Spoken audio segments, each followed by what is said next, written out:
Yes, it happens again. It does. It's happening every Monday now, like clockwork.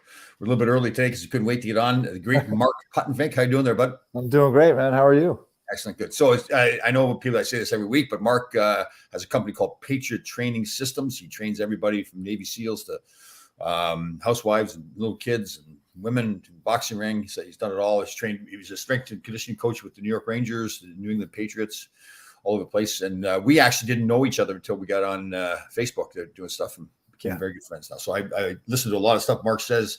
I'd heard for a long time. I tell people all the time too that people already mentioned to me about intermittent fasting, and I was like, I don't need intermittent fast, And then all of a sudden Mark starts educating me about what it was, autophagy and everything. It's like, oh, maybe I do need some, try that. So you talked me, you didn't talk me into it. You educated me about it. So it's good. How's your weekend? Very good. Yeah, just quiet. Didn't do too much. Friday night was crazy. Like Saturday morning, the cars were just completely encased in ice. Yes. Yeah. It was nuts. Yeah. I had to go to a Ranger event actually, and I ended up being a little bit late because I went out there. Of course, I kept my scraper in the car. I guess I usually do because when it snows, you can open the door, but I couldn't open the door in the car. Yeah. So that was pretty crazy. Yeah. But it's okay. The roads were fine by then. But, yeah. Have you watched any of the Olympics at all? I haven't. I haven't had any interest in it. I don't know why I had. Yeah. So I mean, I don't have a driving force to watch it, but we're watching some of it. And Beth made a good point. The Summer Olympics, it's like it's nice weather. There's not a lot of danger involved. But the Winter Olympics, like we're watching this giant jumping, like they call giant air. Yeah. And so what it is, it looks like a ride you'd see like at like Six Flags or something. It goes straight up, right? Mm-hmm. And in fact, there were a power plant towers adjacent to where they built this thing, and it's as high as the tower. Right. I mean, and they were girls last night, and they were up there, and I'm like, first of all, I don't do real well with heights at all. No, same here. Yeah. Same here. And then I have recurring nightmares of like being in the air and not being able to come down. And this is basically what it is. They go straight down, Tom.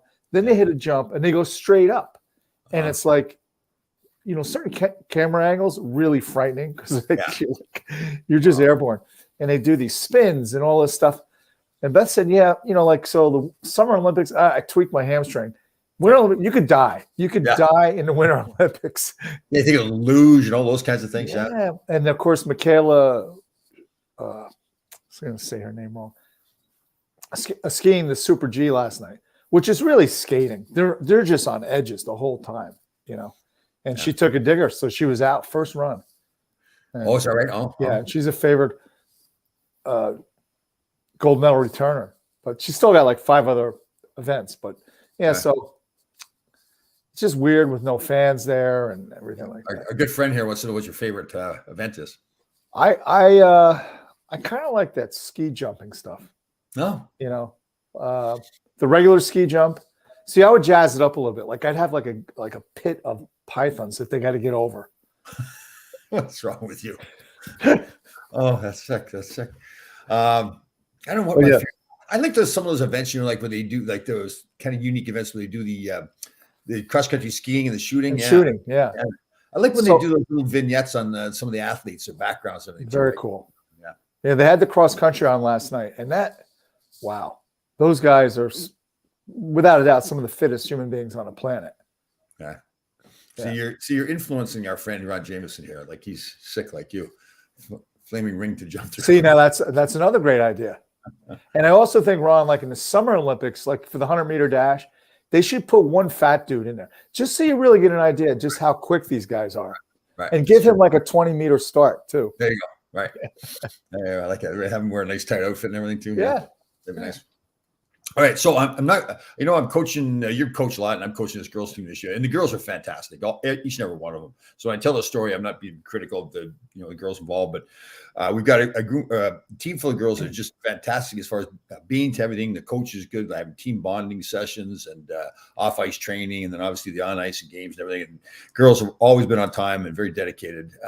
We've had a couple of girls or 3 girls we had some problems with recently, but kind of with their attitude. And it happens, right? They're teenagers, been late for stuff. And before the game the other night, the captains came to us with some complaints that these girls were late again. And obviously when the captains come to you like that, there's, you have to do something. You have to take some steps or else they would not be coming to you. because next time I guess, so why are we going to bother going to the coaches? They don't do anything about it anyways. So the coach made the decision. I thought and agreed totally with her that the three girls in question were not going to play that night. And if you coach at all, you know that stuff just happens. And it became a bigger issue than it needed to become. The two girls then didn't go to the second game of the weekend. They just, two of the three just didn't show up. The one, to her credit, came to the game, was fine. Took her punishment. That was it. Was over with. So have you dealt with stuff like that when you've coached in the past? Many times, yeah. So my view on it is rules are rules. They apply to everybody. The only thing you have to be careful of is that the coaches don't break those rules, or break another set of rules, because then you've lost all credibility. But yeah, I mean, it's a learning experience. It stinks because you can't replace that time in high school, but it's one game. Yeah, hopefully. And that's, I know you coach for the same reason too. You want to coach to help them become better players, but you're really helping them become better people. Mm-hmm. So you are really a teacher. You're teaching them about responsibilities. You're part of a team. Other people are counting on you, and you just can't come and go as well. So and in amateur athletics, whether it's travel hockey or whatever sport you choose, I mean, and you have to have rules that have to be adhered to. There has to be consequences, or else you don't have any structure. Once you don't have any structure, you can't coach. Yeah, totally. And we've I convinced it's the first year coaching for the head coach, and she's fantastic, really great skater herself, good player, really good coach. And I think she had this in place anyways, but I really convinced her that we need to have a 24-hour rule. So for people that don't know, the 24-hour rule is more for the parents. If they want to have something happens like this night, the parents are going to want to have a conversation right away. Very often they're heated and emotional. They love their kids to death. So we have this 24-hour rule in place that you have to wait for 24 hours to have a conversation. And this one mother who's been a fantastic mother, I've gotten to know, is a really nice person, single mother. She does a lot. She got 2 kids total. She's running all over the place. So when she found out before the game that this happened, she come to the rink and have a discussion about it right away. And you can see it coming. And I just said, "Ma'am, I'm sorry, but we have a 24-hour rule." And it worked great because she calmed down, sent an email later on, and it's so. I recommend to anybody that's going to coach that you implement that 24-hour rule and have no exceptions. Don't change that rule, because once you change it once, then everybody says, "Well, you changed it for them." And everybody go, I mean, they go, "Well, just this one time, we're friends. Let's just have one conversation." No. Yeah, I think that's a great rule. I like that, because it does give you a chance for everybody to kind of just settle down, take a breath, and realize what's. You got to make sure, because they're persistent, right? And again, I know you're the same way. At first, when you coach when you're younger, the parents, oh my God, the parents. But then you realize they love their kids, right? And they come to the rink, the emotions going. It is a little difficult to maintain, because they're not going to stop right away when you say 24 hours. They keep going at it. Yeah. It's a big investment on their part financially, and also with time and travel and everything else. It's a huge investment. Yeah.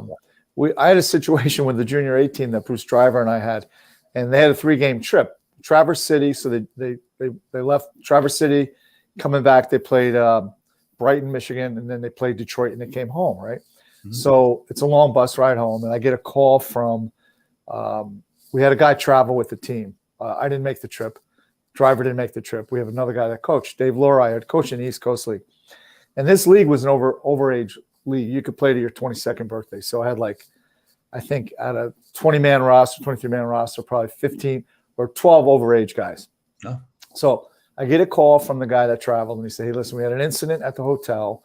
The guys got a little bit out of control, and there was some alcohol involved, and there was some damage done. And the bill is like $6,000. I said, "Okay, fine." So they would come traditionally, they'd get in late to the home rink Sunday evening, hang their gear to dry out, go home. Monday was an off day, nothing on Monday, on a travel weekend. So when I got the call, I waited a little while, and I called my captain, who was this kid from Winnipeg, and he was an overager. And I gave him an opportunity to let me know what happened. Not a word. Talked about the game, how we came back in the third period and tucked one in and win it. So I said, okay, I gave him his chance. So now they roll into the rink, literally, Tom, like 3:30 in the morning. But my office was set off the locker room, right? So they're in there hanging all their wet gear and getting ready to leave. And I came walking out. Well, their jaws hit the floor. Like, what is he doing here, right? I said, if you live close, you can go home to do what you need to do. But we're back on the ice at 5 a.m. And you've been on the bus all night? Right. 5 a.m. And so I said, if you want to tell me what happened, we can talk about it, but I know what happened. I've seen the video. I didn't see the video, but I knew there was one that existed. Right. So we went around the room. To their credit, every guy sat down in his stall, said what he did. And there was only one guy out of the whole team that wasn't part of this craziness, right? Wow. And I had talked to Driver like hours before this. And I said, what we're going to have to do, Bruce, we're going to have rolling suspensions, like 5 guys at a clip, commensurate with their actions. One of which, and he got the largest suspension was our captain. I think I suspended him for like, I want to say 5 or 6 games or more. I forget exactly what it was. It's been a while. And they all took it like men. They all accepted their punishment. And I said to the one guy, how is it you didn't get dragged into it? He said, well, I don't drink, coach. I said, all right. Yeah. So that kind of got him off. So, and so we, Driver and I had to be pretty creative with this because we didn't want to suspend, our four defensemen all at the same time. So we have like rotating suspensions. Yeah. So don't you know, a day or two later, I'm visiting my dad and the phone rings and it's this kid's father calling me from Winnipeg.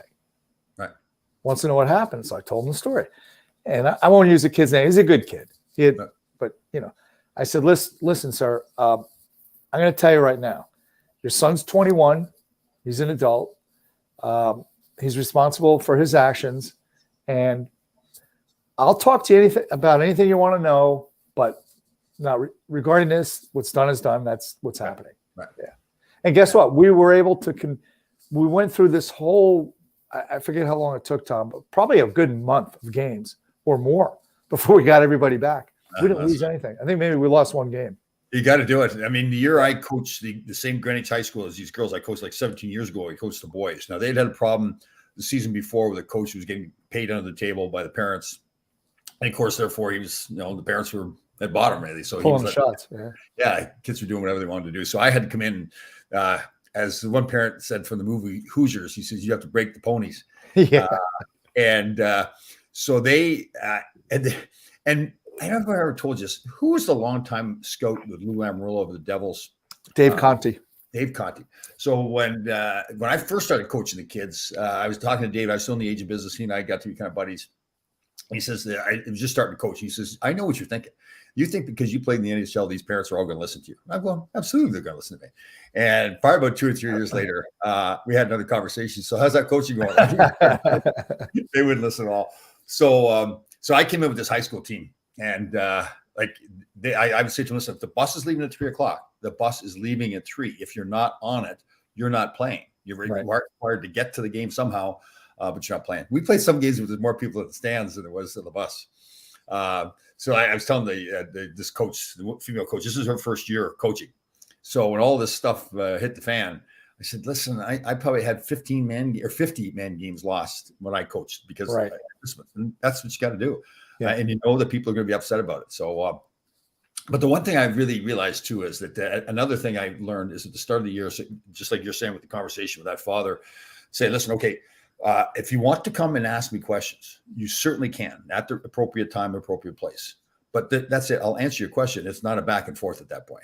Exactly. And that's hard to do because again, you get to be friendly with the parents if you coach for a while or you've been around and you get to know some people and they all want their input and everything. So David Conti is funny. So Dave, for those that don't know about Dave Conti, he's really the architect of those teams with drafting Niedermeyer and Danico and go on right down the line, Kirk Muller, all those guys. You see Pat Verbeek got the job in Anaheim. Yeah, that's right. Yeah, former Devil. Yeah. We were talking about how he lost his, he's a little farm boy from Canada, lost his thumb. Yeah.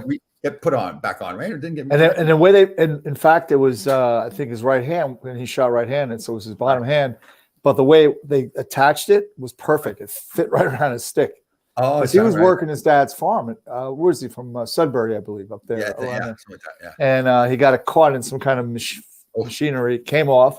The nearest hospital is like a 3-hour drive. He packed it in ice, drove his thumb there. Hey, can you put this back on? Wow. Yeah, I think that was after his rookie year too. Yeah, it was early on. It was another one of the famous coaching lines I heard. This guy was coaching when I was coaching with John Tonelli years ago. He was friends with John. He was coaching some other pretty successful team too. And he said before at the start of every year, he has a meeting with the parents, and he says, "Listen, there's going to be a magic bus. Maybe I told you the story. There's going to be a magic bus that shows up at the arena."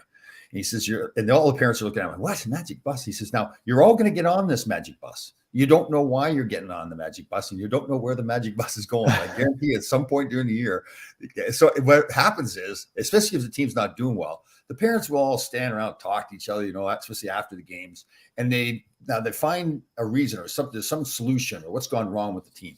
And they'll all start to jump on board with this theory. There's usually one guy who thinks he's the hockey guru or whatever, and they'll all jump aboard. And that's the magic bus, right? So when it happens, the parents come to him. So this is what we should be doing. He goes, the magic bus is here. Yeah. He was funny the way he told the story. It was pretty good. And I've used that a few times too. It's good.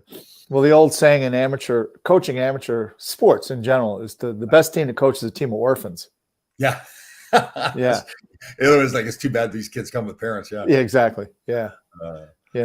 Hey, I got a new show. I just started watching Reacher. It's on Amazon, and it's strictly for men. It's like it's so corny. It's got every cliche in it, like I travel alone, that kind of guy. But it's so good. And it was one line he said last night. The hero, he's a big dude. He's a giant. He's a big dude like you. And he asks the guy a question, and the guy starts to answer. He goes, now listen, before you answer this question, just realize, based upon your answer, will dictate how your jaw operates for the rest of your life. So what's the name of it? What's it called? It's called Reacher.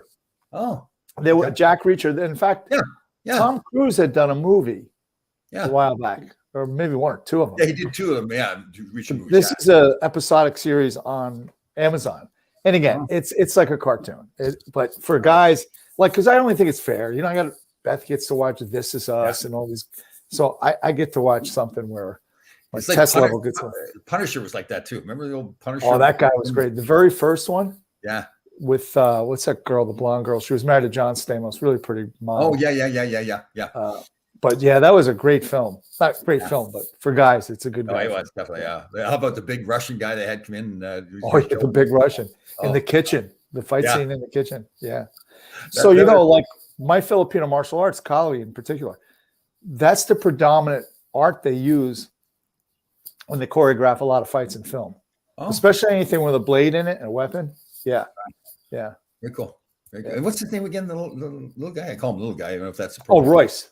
Royce. Good guy. Yeah. He's good. He's a great guy. He's out in LA right now at a seminar out there. I wanted to go, but I'm leaving for Green Bay Thursday. So. Oh, that's right. Rebecca. Wrong. Is that her name? Rebecca? That's it. Yeah. Good call, Mike. That's her. Yeah. That's right. You're going to Green Bay on the weekend. When are you leaving? Thursday morning, we fly out of here, land in Green Bay, and then it's about another 2-hour car ride up to Eagle River. Nice. And got the cold weather gear going and everything, got multiple. Got it all. The cold weather gear packed, and like I'm not concerned about my clothes being pressed, so I'm throwing everything into. I didn't want to bring a hockey bag; it's too big. But I got a boxing bag; it's a little smaller, so everything's just going to go in there, and we'll do it. Very cool. And when do you come back? Sunday night? Monday. So Monday. I won't be. I don't think I'll be able to do this next Monday. I'll have to take a look at the time schedule. Skip a week. How's your training going? It's going great. So, it's funny. It's a good question. So, I won't mention it's a federal agency. I'm training a few guys. It's really kind of eye-opening to me, the lack of time that they get in academies and like these federal agencies. It's like a 6 or 7 month boot camp on really close quarter combat, hand-to-hand kind of stuff. So I'm working with them on that, but it kind of surprised me. I thought there'd be more of it in the academies, but they come out, they're still, in my view anyhow, lacking some education along those lines, but I'm giving them a hand. Right. Ron's asked a good question here. Who are you picking on for Super Bowl? Oh, that's right. You won't be able to watch Super Bowl then. You'll be. We'll be in Green Bay. So what's going to happen, Tom? The championship game, if we're in it, is Sunday at like noon. Oh, okay. And then we're going to get in a car and drive back to Green Bay. So we're at the hotel so we can get on the plane Monday morning. So Ted, Ted, he's really, really great with logistics. He did all the travel and all that. And like, I look at the spreadsheet and it mesmerizes me. But yeah, he got us a hotel for Sunday night in Green Bay. There's a sports bar right there. So we're going to take the team for a team meal and watch Good. the game. So what's your favorite Super Bowl food then? Super Bowl food. I guess I'm a wings guy. You know, that's the one time of the year I'll do some wings. Yeah. Why are wings bad for you? The skin? Probably in the fried. But yeah. Do them in an air fryer though. They're great. Yeah. But you know, I don't know if it was probably the Anchor Bar and Grill in Buffalo. Yeah. So famous. as you know, there's always pizza in the locker room after the game. But when you played in Buffalo, there'd be pizza, and there was also 3 or 4 different boxes of wings, like regular style, Italian style, and teriyaki. So I'd always find a reason why, like I tell Rammer, listen, I got to go in the locker room real quick. Because I knew the guys were going to go right for the wings after the game. So I wanted to make sure I got a few before the game ended. We always had to go to the Anchor Bar and Grill the night before. Beer and chicken wings, man. Yeah. The smell the next morning was not nice. Oh, man. There was some gas. Do you remember a kid by the name of Darren Van Imp? Played a little bit. He was with Boston, was with the Rangers for a year. Yeah. So he was telling me, I don't know who he was with, but maybe doesn't matter. But they were in Buffalo. He was a healthy guy. So after the morning. Ron's, sorry about this disrupt you. Duff's saying Ron's saying it's Duff's, not the Anchor Bar, and he's a Buffalo guy. So then he has to educate us, because that sounds. Are they better, Ron, or what's the deal? Oh, that's what we say. Okay, yeah, I'm saying because the Anchor Bar, that's famous, isn't it? Yeah. Yeah. Either way, it's all good if they come out of Buffalo. Yeah. Sorry, go ahead, Mark. I interrupted you. Well, no. So he went with a couple guys that were healthy scratches, and it was a beautiful day. But you know, in Buffalo, like they get the Clippers come through. Yeah. And they took a cab and they went to get some lunch at it was a little bit out of town adult establishment, and they went in. They spent an hour or whatever having lunch and carrying on, and they couldn't see outside because it was dark in there. And when they walked out, it was like 3 feet of snow had come through in that period of time, and they barely made it back for the game. Yeah. So that's how quickly the weather changes up there. It's crazy. Yeah, it always does. Buffalo's a great sports city, but yeah. So a lot better. So Anchor Bar is the bar that we went to, but yeah. Oh, I see. It's a tour. Like drinking a Budweiser. Yeah, I hear you. I'm actually looking at it right here too. Well, that's something they deliver too. Well, chicken wings. So Duff's, isn't that the name of the bar where Homer Simpson would go to? Wasn't it Duff's? I don't know if I've ever watched Homer Simpson. Yeah. I've gotten away from watching TV pretty much altogether. It's just football and hockey. Yeah. So yeah, I've always wondered about that. So it's the skin and in fact it's fried. So if you do the chicken wings in the air fryer, first that's better, but it's still the skin. I know whenever I but I mean, air fryer is a better way to go. And last week we talked about our cheat day. So if you're doing wings every once in a while, you're good. Good.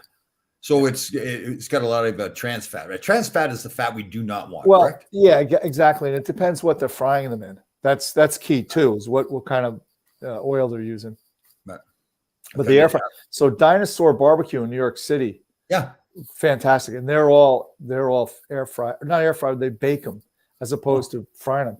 And they're tremendous. Dinosaur Barbecue's went up in Stanford. I think it's still there, or maybe it closed down, but that was good. Yeah, good spot. That's a good barbecue. Yeah. I've been to the one in Stanford. Oh, nice. Because I had a real quick trip and I needed to get my passport renewed like in the same day. Right. Immigration's right there. Yeah. And they have and they're pretty smart because they knew like you get there and it's 3 to 4 hours before you get everything processed. So you just go across the street to the Dinosaur Barbecue and get lunch. Oh, and immigration is right across the street from it. Yeah, right across the street from it. Yeah. Wow, good thinking, mate. Yeah. Are you one of those craft beer places where they make the beer on? No, I mean they're cool and everything, but I'm not really a big beer drinker. Yeah, sure you're not. Yeah. Yeah, I mean I like Guinness, but you know you have 2 Guinness and you're done. Yeah, I know. Yeah, I'm not much of a beer drinker anymore either. Yeah, you spend your whole night in a bathroom. You know. Yeah, it's true. Yeah, once you tap the seal on it, you're in trouble. Oh God, I remember that day. We've joked around about it so much, but that's the one thing I did not anticipate. This is way back. It's not the way it is now, but way back when I first turned pro, the amount of beer I drank in the National Hockey League. Oh man, everywhere. And it was part of the kind of the tradition. It was after the games in the dressing room, on the bus, on the plane, trainer's room. Yes, yeah. They want. Did you remember Joe Devaney? Sure. Yeah, of course. Yeah. So he was the guy that when you were a visitor. So when I got traded to LA, he would work in the visitors room. Joe Devaney's this great guy. He's always every arena has at least one and multiple people that work in the visitors' locker room for pretty much every game. So you get to know them as well. And Joe was always the guy that you give him some money and he'd go get a big brown paper bag and, 6-pack of beer. And Vietnam vet. Oh, was he? Oh, Yeah. I didn't know that. Oh. Yeah, I still hear from his son Scott because he was with the team then, and his other son Jay. Yeah, he's got at least one of those two sons is coaching. He's a pretty good coach too for youth sports, for youth hockey, I should say. I would say it's probably Scott. Yeah. Yeah, I think it is. Yeah. Great family. Great people. They were all that Irish Westies, Yeah. That's right. With Tommy Horvath too. That's right. Yes, Tommy and Murph the trainer. Murph. Yeah. Was he I still think there? that was his name. No, Rammer was the trainer. Oh, that's right. Yeah. Jim Ramsey. Yeah. Who's still there? Who's been there for Rammer's been there, I bet you 25 years or so. Yeah. We talk all the time about this Jerry Maloney we had. Fantastic guy. Great, like one of the best ever. Hard worker. He had a bad stuttering problem. Yeah. And we were all very close to him. So there are some times where he'd get on the phone. One time in particular, Steve Vickers' wife, I think he had to call Steve Vickers' wife for some reason and got on the phone and started stuttering. Well, she thought it was some pervert that was making noises on the phone. And the more she got upset, the more rattled he got, which made him stutter more. So we ultimately had to grab the phone and but he was funny about it too. And man, I don't know if we were inappropriate or not. It seemed like it was funny at the time, but we joked with him about it. Like, and he was like, we'd make sure like, okay, you're okay with this, right? That we do. Yeah. It's pretty funny. Well, it's amazing. When you get to the NHL as a strength coach or a trainer, how integrated you are in really Rammer calls the shots. Yeah. I mean, Rammer can keep you off the ice or get you on the ice. Yeah. And he's tremendous. I mean, he's probably in my view, the best that they've ever had. Yeah. He's been with Team Canada for quite a while now too. Yeah. But so I'd go into. I'm sorry. Is Rammer? Is he the medical trainer? He's the medical trainer, athletic trainer. Yeah, Jim Ramsey. He's been, like I said, he's been there since Slats. I think he came there with Slats, because he was with Winnipeg Jets before that. But Rammer's been there for, I bet you're going on 26, 27 years. Right, huh? Very widely respected guy, and for good reason. Yeah, he's tremendous at his job. But I go in the trainer's room, and as a strength coach, and even the equipment guys, you can't leave until every player is out of the building at a home game. And I'd be in the garden, and like I'd want to get home, and there'd be Eric Lindros on the table with Mike York, and they're not even getting a treatment. They're just sitting there drinking beer. I'm like, come on, guys, come on, let's go. I know. Yeah. And I don't think the guys realize that too. I mean, you kind of do, but you kind of forget the hours the trainers put in. Like during the hockey season, like the hours are incredible. Like the day of a game, you're in the early and you got to stay late, like you said. You're traveling with the team, and the team goes to bed, and you've got to go to the rink and hang up all the equipment and everything. So, but I will say this: the guys really appreciate you. They do. They treat you well. They take care of you. And you really do. The trainers are part of the team. Like they absolutely. Yeah. I mean, they don't go on the ice, but they're treated just like they're brothers. So at least you should be. Yeah. No, we had a good group. Kaz, the equipment guy, and Beats, who was the assistant, and we had a good group. And Kaz is battling cancer right now too, isn't he? I don't know, and if he is, I'm sorry to hear that. Yeah, I thought that's what I heard. I'm pretty sure that's the case. Yeah, did not. Yeah, know. he's good. He's a well-respected guy too, and he was actually right play line was where we used to practice. And I was there too when it was still right play line. Yeah. Isn't that what he was working there? Right, right play line. Yeah, I think I forget. He might have worked at the rink, and I know he's like really good with repairing equipment, which is a huge thing. But yeah. Cool. I actually saw the boys' high school hockey for Greenwich was going on the ice after us last week. They had one of those portable little ice skate sharpening machines. Oh, okay. Pretty cool. Yeah, little portable thing. It was good. Yeah. Well, that was the other thing too. Like there was one player in particular who's a Hall of Famer. I think you can figure it out. He was obsessed with his skates. I mean, obsessed with everything, with his skates in particular. And he would come to Kaz like in between periods. It's off by, I know it's quarter of an inch. So Kaz used to take all the rivets out, realign the blade. And then after a while, Kaz just took the skate. Oh, yeah, it's better. Yeah. That's funny. Yeah. Because hockey players are terrible. Well, I really wasn't because skill wasn't my game, but there's a lot of guys who are just so particular with their. So a lot of players, they could score 50 goals 1 year with a certain kind of stick. They'll come back the next year with the same stick. They can't score. They throw away the stick and they get a new brand of stick. That's not the stick. You just Well, scored 50 goals with that stick. I remember watching Brian Leach in the room one day, and he got a bunch of, because there was two pieces back then, right? You had the Easton bubble, and then you put your wood blade in. And he's sitting there and he's looking at the light, and he had like a pile of good and a pile of bad. I mean, that's how he could just look at a blade and say, yeah, that's going to be good, that's going to be bad. So it's their tool, you know. That's how they make their money. All right, so we won't see you until after. It's going to be a couple of weeks now. You're going to go to. So is this actually a competition here too? Yeah. Like, So this is Labatt outdoor tournament. It's a huge tournament. I got the final schedule today. Tom, there's got to be upwards of 100 teams there of different divisions. That's good.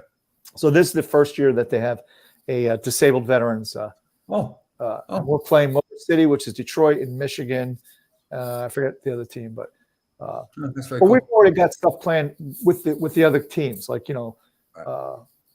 snowmobiling and stuff like that. So nice. It's Cool. really a veteran. We're making it a veteran focused couple of days because the games it's a 15-minute running time half. So the game is over in a half hour. So it's 15 minutes, 5 minutes to shovel off the ice, and then another 15 minutes. Cool. Very nice. That'll be fun. So That sounds like a good time. It'd be an adventure for sure. Yeah, so it's not just the hockey. You got everything else going on there too. Yeah. By the way, August 6th. What is that? August 6th is the swim this year. Oh, nice. I just swim across the Hudson. This will be the fourth one. Yeah. This will be my third one that I've attended. Yeah. So yeah, we'll build that one up big time. So it's gone from now, what was it, like 150? Last year there was 140 just Navy SEALs, and then probably another close to 40 or so Patriots, we call them, either first responders, law enforcement. Yeah. Cool. That'd be fun. I'm looking forward to that. All right, good. Yeah. All right, bud. Have a good time then. All right, Tom. See you, buddy. We won't see you next week. We'll see you in 2 weeks with this show. Yeah. Talk to you.